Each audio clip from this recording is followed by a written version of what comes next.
এমন সুযোগ জীবনে একবার আসে, বলেছেন তামান্না ভাটিয়া। নতুন সফর শুরু করতে মহাকুম্ভে গেছেন দক্ষিণী অভিনেত্রী তামান্না ভাটিয়া। সালোয়ার ও কুর্তা পরেই কুম্ভে পৌঁছান এই অভিনেত্রী, সঙ্গে যান তার পরিবারও। ত্রিবেণী সঙ্গমে ডুব দেওয়ার ব্যাপারে পরিবারকে সহযোগিতা করতেও দেখা যায় তাকে। এ সময় অভিনেত্রী গণমাধ্যমকে বলেন, জীবনে এমন সুযোগ একবার আসে, তেমনই একটা সুযোগ আমি পেয়েছি।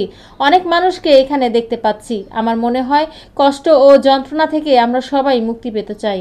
তামান্নার কথায়, সবাই এখানে এসেছেন নিজের কিছু বলার উদ্দেশ্যে নিয়ে, তাই এখানে আসার সুযোগ ছাড়া যায় না। সেজন্য সকলকে সঙ্গে নিয়ে আসতে পেরে ভালো লাগছে। মানুষের বিশ্বাস ও ভক্তির জন্যই এত বড় একটা সমাগম সম্ভব হয়েছে। ওডেলা 2 ছবির ঝলকেও তামান্নাকে সন্ন্যাসীর বেশে দেখা গেছে।